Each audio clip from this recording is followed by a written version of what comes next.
Greetings and welcome to Chant a Psalm a Day. Today's psalm is 88. Yes, 88, Psalm 88 today. And as we get into the psalm today is Thursday, the 15th of February. So we are at the end of February almost.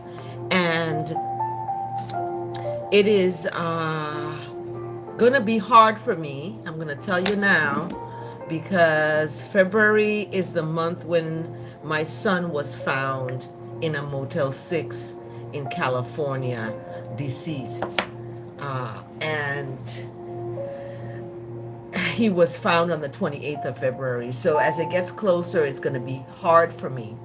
And I give thanks to the Most High for the strength to keep forwarding on in my life. And it's hard. My tea this rise says, be fearless. Know that all will be provided at the right time. So I have some music instrument in the background, but I have my tissue that I can wipe. So yeah, it's gonna be hard for me. And this psalm is so beautiful. The title of it is I Cry Out Day and Night Before You. So when I weep, when I cry, it's not for people. It is crying out before the Most High, because the Most High knows our hearts and our minds. And I ask that my meditation of my heart and the words of my mouth are acceptable to the Most High, in the Most High sight.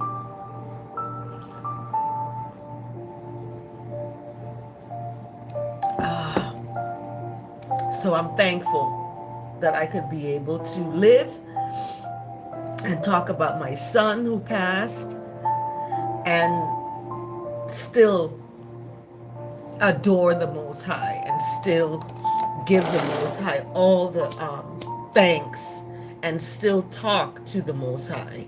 So when I am in my psalm, chant a psalm a day, this is not a prayer. It's like a prayer. However, it is talking to the Most High, is talking to God.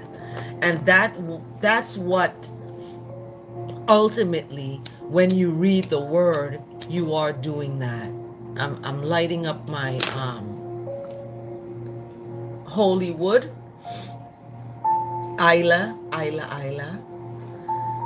So I am that's what you hear lighting up, is that someone into my tea.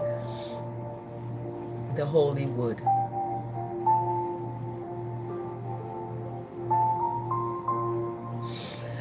So let's get started with our psalm. This Psalm 88.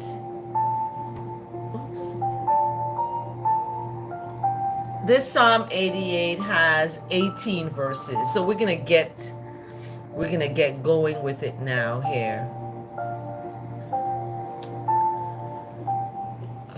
Let's see.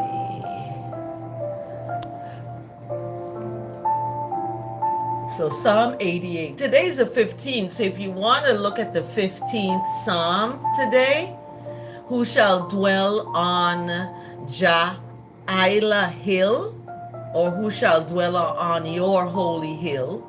I translate and take out the pronouns, as you already know, for those who have been watching Chant a Psalm a Day. If you haven't been watching, subscribe to this channel. You get notifications of when my next Chant a Psalm is going to be. And Chant a Psalm is every day. Every day you chant a psalm. I get up. It's, what time is it now? It's about a couple minutes to 5 a.m.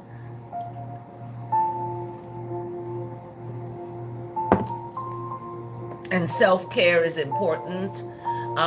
Taking care of yourself. My bedtime, no exceptions, is 7 o'clock, 7 p.m. And when I rest at 7, 7, 8, 9, 10, 11, 12, 1, 2, 3, that's 8 hours. I get up at 3 o'clock.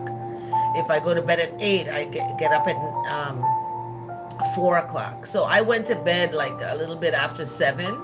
So I'm up now and getting ready to do the psalm. So when you get up and you get to see this video, you can either chant Psalm 15 for today, the 15th of February, or you can chant the psalm for today from the Nyabinge registry of Psalms, Psalm 88. Okay, and Psalm 88 is I cry out day and night before you. So I'm not going to apologize in advance for weeping, because the psalm is about crying out day and night before the Most High. It's a song, it's a psalm of the sons of Korah to the choir master, according to Mahalath Leonoth, a Maskell of Heman the Ezrahite. So as we get into this, let's move some of these things around.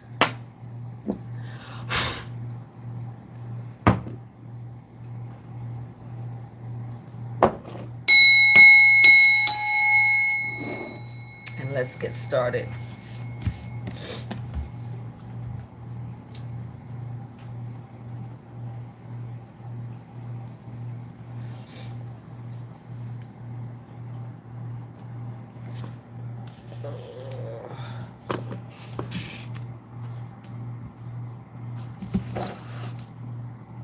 Okay, here we go.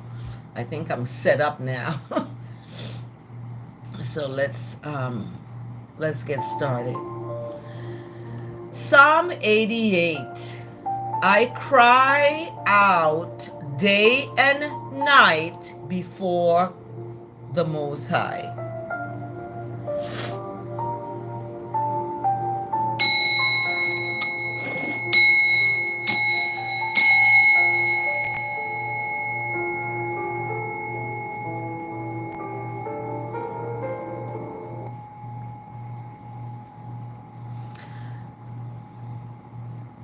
Okay, I'm going to turn my sound off here so that we can focus on the psalm. So here we go. Psalm 88. Verse 1 establishes the Most High. O God, O Lord, God of my salvation, I cry out day and night before you. Let my prayer come before you. Incline your ear to my cry! Exclamation mark. So let's unpack that. Let's unpack that first verse. That first verse, O Jah, O Jehovah, O the Most High, Jesus, if you want to say that, Selassie the First, if you want to use those ancient names, the one who sent Melchizedek to bless Abram, if you want to say all of that. So in the first verse, it's calling out to the Most High of I and I salvation. And then it goes into I cry out day and night before you, right? So the psalm is calling on the Most High and expressing that this call, this cry is day and night, and it's before the Most High. It's not for anyone else. It's not, to be on display for anyone else. Just like when you're doing good, you're not doing it for other people to see. It's for the Most High, who's already knowing your heart and what you are intentionally doing. So I cry out day and night before you. Who is you? You is the Most High. Verse 2 now, let my prayer, and I don't use the word prayer. I use let's talk to God. So let my speech, let my talking to God come before God. Incline God's ear to I and I cry, exclamation mark. So that's how I translate verse 2. Let my speaking come before the Most High and incline the Most High. Who is your? Your is the Most High. The Most High's ear to who is my? I and I cry. So the Most High is going to incline the Most High's ear to I and I cry. So as I was weeping before I started the psalm, that cry is coming from my heart, and that emotion is expressing in my tears. Your tears are collected in a bottle. And this is where that comes from, because when you speak to God, you coming before God, you're washing your hands, clean hands, wash your face up. That's what I do. I wash my face up. I get ready to come before the Most High. And the Most High is going to incline the Most High's ear to listen to I and I cry. So our cry is not going unheard, in other words. Verse 3, for I and I life is full of troubles, and I and I life draws near to Sheol. Okay? This is the reason now why I and I are crying out day and night before the Most High. Because I and I life is full of troubles. And I life is drawing near to Sheol. And verse 4, I and I counted among those who go down to the pit. I am a man that has no strength, or a woman. Verse 5, as one set loose among the dead, as the slain that rest in the grave, as those whom is remembered no more, as ones who the Most High remembers no more. For ones are cut off from the Most High's hand. The Most High, verse 6, have put I and I in the depths of the pit, in the regions dark and deep. Verse 7, the Most High's wrath rests heavy upon I and I, and the Most High overwhelms I and I with all the waves of the Most High, Selah. So let's unpack that from verse 3 to 7. First of all, your life is full of troubles. Yeah, we have to pay rent. We have to pay all these bills, right? Plus the government is taking money out of our check. So we're getting, we're working to pay bills and to pay the government. Basically, we are, slaves to that. And some people's lives is so overwhelmed with all of that it's becomes troublesome. And their life feels like it's drawing closer and closer to the end. And in, the verses from verse 3 to 7 is expressing these troubles, but yet expressing the fact that they're counted, that the individuals, I and I, are counted among those who go down to the pit. Like those who are going down to the pit,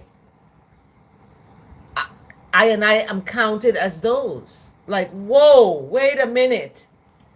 And why this is happening? Because I and I have no strength, according to this psalm, verse 4. I am a man who has no strength. And then verse 5. And it's talking about it's comparing as one who is set loose among the dead, as the slain that rests in the grave. So this comparison is serious. The feeling of your life being in so much troubles, you're feeling like you're dead. You're feeling like you're, in the grave, like you're being compared to those who are slain and in the grave. Okay, as my son is not here on the earth anymore, he is passed on, he is among the dead. And the psalm is describing this feeling of trouble in our lives as compared to one who is not going to be remembered anymore and that are cut off from the Most High's hands, and that the Most High has put, in the depths of the pit, in the regions dark and deep, and that the Most High's wrath rests heavy on I and I is overwhelmed with all of the waves of the Most High. So it's a first wave, then the second wave, a third wave. It's all the waves of the Most High, Selah, and then it ends with Selah. So from verse 3 to 7, it's very heavy. It's comparing to ones who are not living anymore, to ones who have gone and passed and are not being remembered. This is what the troubles are being compared to. And it ends with Selah. Selah. So then when we go to verse 8 now, the psalm is then going into talking about how all of this overwhelming feeling of troubles, the Most High have caused I companions to shun me. Meaning that I companions who were my I companions are disregarding me, I. And the psalm is looking at the Most High as the one that is causing that to be the case. In verse 8, the Most High have made a horror of them, a horror to them, made I a horror to them. So when you see ones shunning you, or, they looked at you, don't take it too hard, because in this psalm, this is what's going to happen. This is direct divine intervention, that this is happening. And the psalm keeps on with, I is shut in so that I cannot escape. I eyes grow dim through sorrow. So there is a lot of heartache happening in this psalm today. Okay. Every day I call upon you, O Jah. I spread out I hands to you. So we're I have a hole here. Spread out I hands to you. Right? And I do my little exercises for my arms. So I spread out I hands to you. And verse 10 asks a question. The rest of the verses 10, 11, and 12 is asking a question. So in verse 8 and 9, it's like, the Most High, you have caused this to happen. You shut I in so I can't escape. My eyes are growing dim. All these things are happening. And then verse 10, the question, do you work wonders for the dead? Do the departed rise up to praise you? Selah. Is your steadfast love declared in the grave, or your faithfulness in Abaddon? Are your wonders known in the darkness, or your righteousness in the land of forgetfulness? These are questions, serious questions from verse 10 to 12 that's being asked of the Most High. And it's rhetorical questions like, no, the Most High doesn't work wonders for the dead. The Most High is for the living. For the Most High is a living Most High. And who is living is going to see the Most High. Who is living is going to acknowledge and adore and adulate the Most High. It's for the living, the God of the living. Okay, yesterday was Lent, Ash Wednesday. We're going through the time of Jesus when he was getting ready to be crucified. And sometimes we focus on the crucifixion and not on the living one who rose again, just like when he was risen again, and the Women, he came out of that, he moved the stone was rolled away.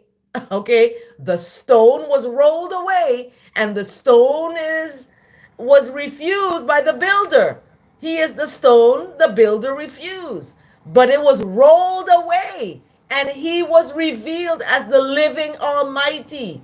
When he was crucified, he said, I'm coming again. And when I come again, I'm coming as a King of Kings. I'm coming in royalty. I'm coming through the line of David and Solomon. That's who I'm coming again as. Do not weep, weep not. Okay?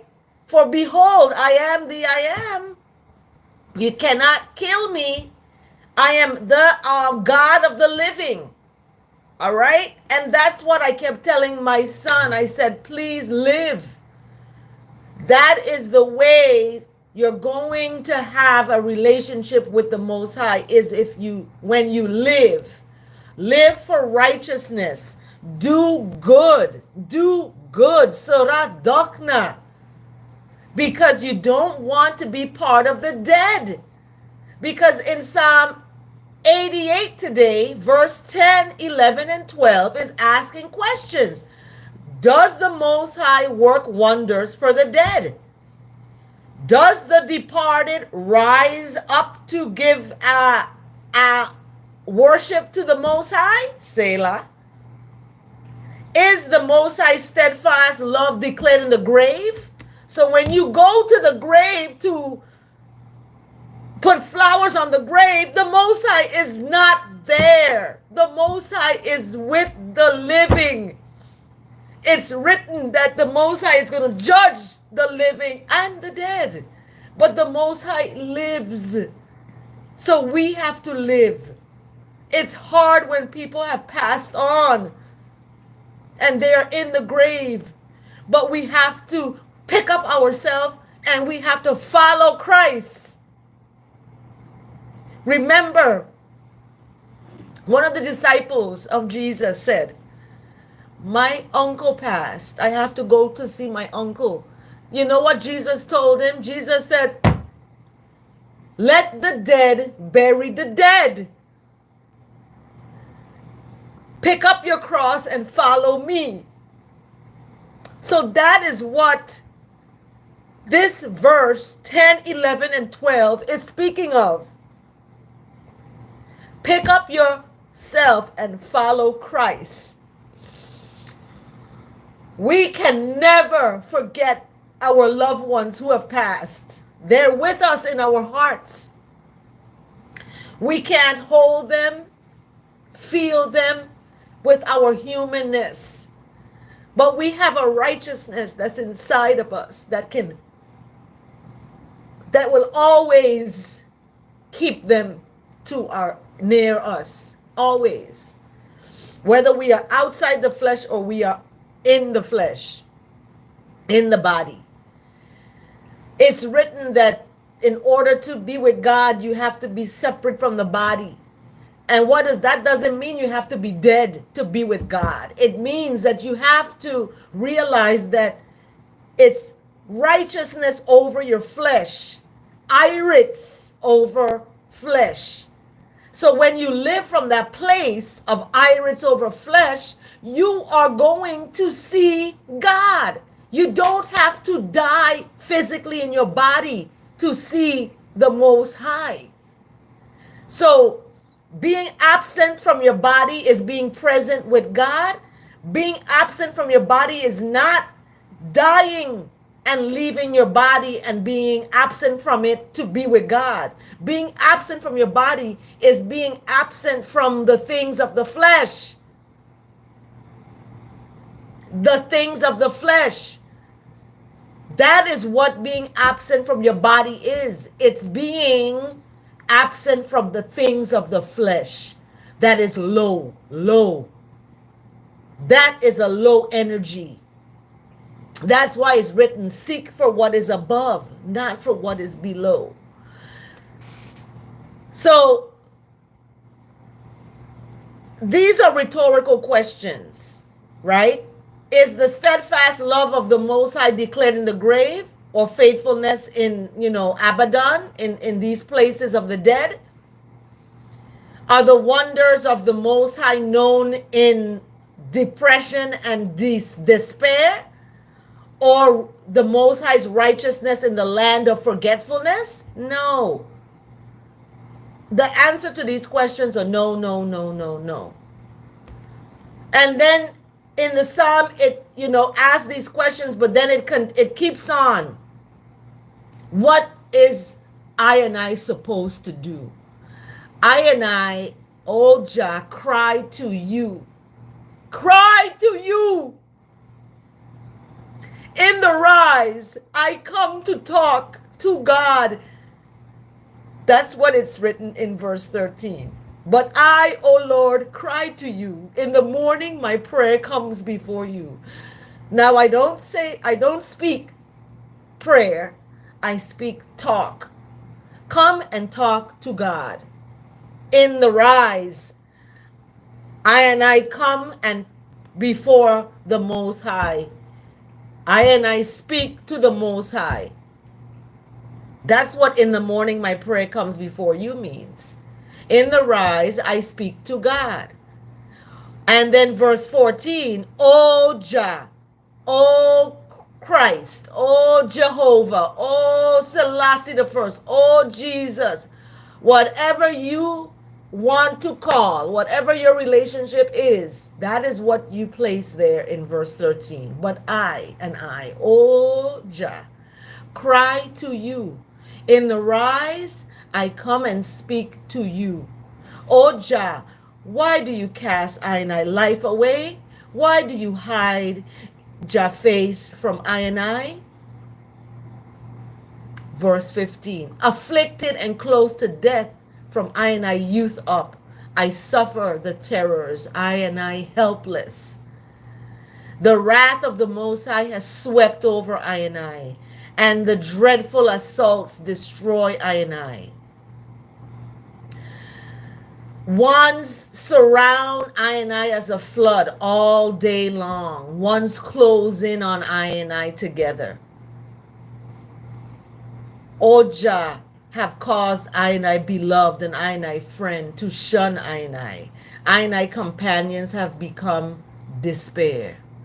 So you notice the psalm is not blaming the beloved or the friends for shunning. The psalm is looking at the Most High as causing the beloved and the friend to shun I and I companions have become despair.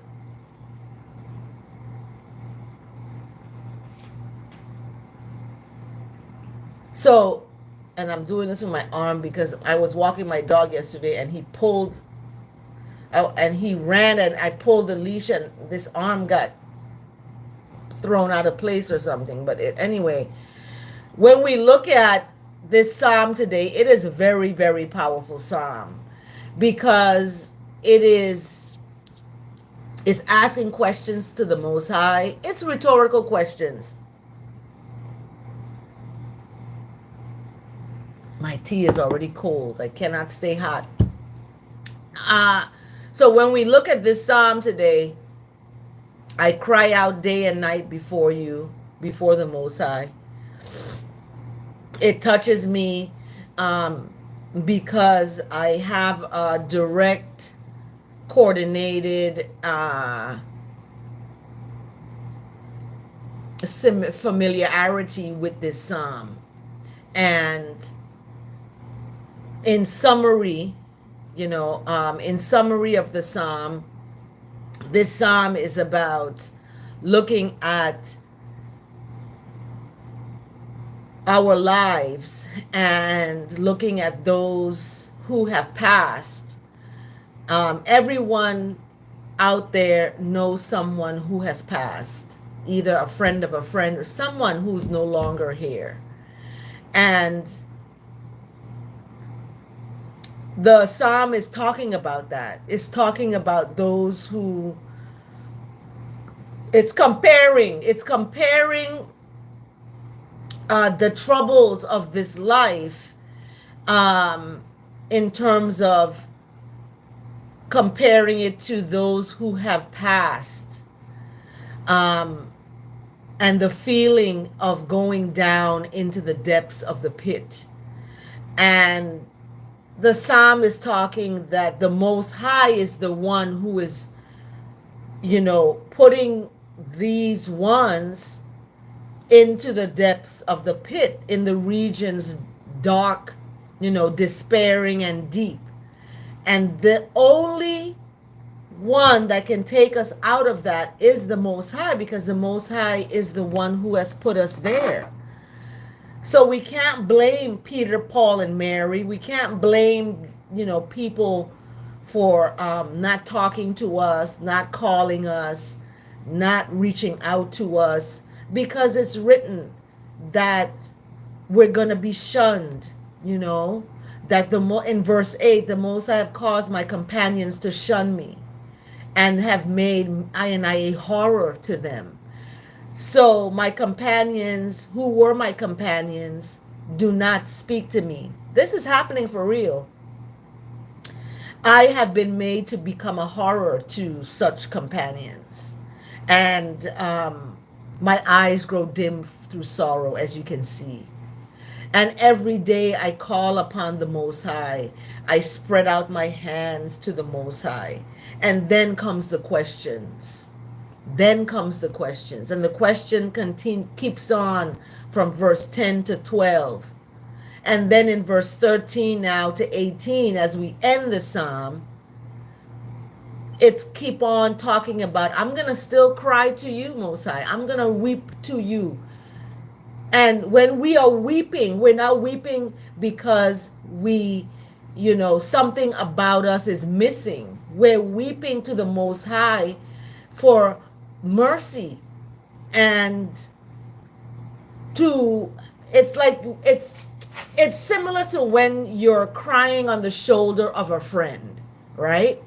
Think of it that way. You are weeping on the shoulder of Jesus, or Selassie the First, the Most High, the Almighty, who came on this earth as a man and as a woman, and gave us a sacrifice for all of the humanity to have love for each other, and not to persecute anyone, not to enslave anyone, not to oppress anyone, but to love each other. And that despair has entered because that evil one wants the worship. That evil one wants the worship, wants people to be distracted from the humanity of love and kindness and compassion and mercy. So that's why you see there's distractions of, like, football, running after a ball, beating somebody up violently to get the ball and to get it to win. So all of this is distractions of the evil one. I'm not speaking that football is evil, so don't go out there and reframe my words. I'm not speaking that football is evil. I am talking about the fact that these are distractions from relationship building with the Most High. This is what this is. This is relationship building with the Most High. This is building a relationship with a powerful entity that can be your advocate in times of despair, depression, sadness, anxiety, bipolar, schizophrenia, all these different mental cognitive challenges that people are facing today. This is what the relationship building of the Most High is going to combat. Okay, it's going to combat. So once you get on the side of that is righteousness, that is the Most High, you are ultimately getting rid of your distractions. So when the time comes for you to put on this armor, you're ready to go. And your crying has been to the Most High. So when you see destruction happening and the Most High getting rid of the wickedness in the world, you're not going to cry about it. You're not going to cry about no more football. You're not going to cry about no more Fortnite. You're not going to cry about no more casino. You're not going to cry about no more strip club. You're not going to cry about these things of the world, because your cry is before who? The Most High. It's not crying for yourself, for things or material things. I don't have a house, I don't have money, and you're crying for these things. Weep to the Most High. Take your weeping, your cry to the Most High, as the psalm is speaking of today in Psalm 88. I cry out day and night before Jah, before the Most High. That's who you cry out to. So when we look at the psalm today and the word today from dailyword.com, the word today is comforted. God's love comforts and soothes my life. Soul is a life force. That's what a soul is. It's a life force. Okay? And when that soul exits the body, that life force is living in a different life. It's a different living. It's living without the flesh. It's living apart from that. So there's no way else to go for that life force but to the creation of that life force. It has to return right to that force, to that creation, to that creator. So that's why we should not fear death, because we know when we know what the soul is a life force. We know that when we build our life in Christ, we're going to be returning to that from which we are building. So whatever you sow, that's what you shall reap. When you sow football, strip club, gambling, what else? Alcohol, cigarettes, cocaine, heroin, all these different things. When you're sowing that is what you're going to reap. But when you sow a relationship with the Most High, with Christ, taking away all the trappings of the world, taking away all the physical fleshly desires, taking away all of the ideologies that you have to eat to live. No, you have to live. You have to, pardon me, you have to live to eat. No, you're not living to eat. Woman cannot live by bread alone, but by every word that comes out of the mouth of the Most High. So when we talk about you have to live, that is the key, because Christ lives. So therefore you must do too. And these things of the world are low energy. Okay? We don't want, you better stay low, you better stay low. No, we're not going to stay low. That is for the demons and the warlocks and the witches and all of these negative entities that come to destroy and not to give life. So when we look at the word today from dailyword.com, comforted. So as I read the word of the day, comforted, I ask that the meditation of my heart and the words of my mouth are acceptable in the sight of the Most High. I find comfort in knowing God's presence and goodness are within me and all around me. When I'm feeling lonely or sad, as I felt thinking about my son who passed, I accept these feelings and return to the Most High. A few moments talking to God, resting in the fullness of God's love, renews I and helps I feel less alone, right? Whenever I struggle with life's occasional disappointments, it's gonna happen. Life is gonna teach us. The best teacher is life. I turn within and find strength in God's unfailing presence. In the silence, I listen to I guidance as the still, small voice within. When I am coping with a health challenge like my arm, I welcome the flow of life to heal and purify my life. I is at love, is in love and comforted as I relax into the flow of healing.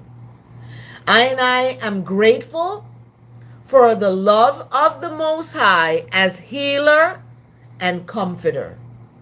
I trust the Most High will not, never say never, will not abandon or forsake I.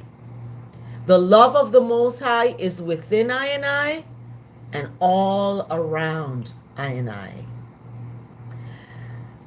That's the word of the day.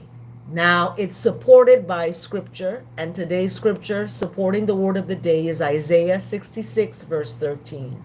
As a mother comforts her child, so I will comfort you. I need it. I receive that. I receive that. For as a mother who lost their child, the Most High is comforting me. Thank you. Thank you. Thank you. Give thanks, give thanks, give thanks. Give thanks. Who is you? You is the Most High. Selah and Selah again. Here ends the word of the day, comforted. Comforted. And it's a ed, meaning it's a past tense, that we have been comforted and that the Most High is the comforter. The comforter has come to comfort us, I. Okay?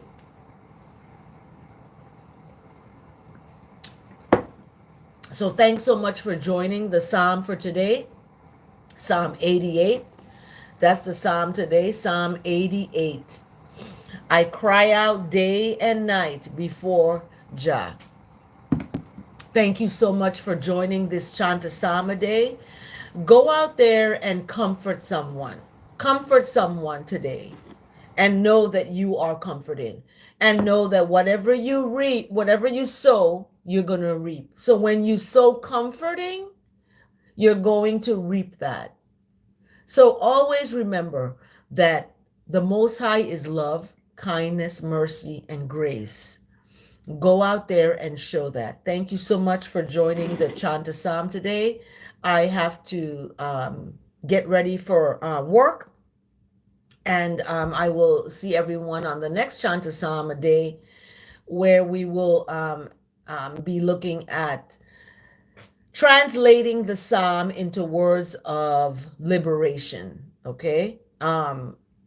So thank you so much for joining. And again, subscribe to this channel if you haven't already, and so you can get notifications. Turn your notifications on.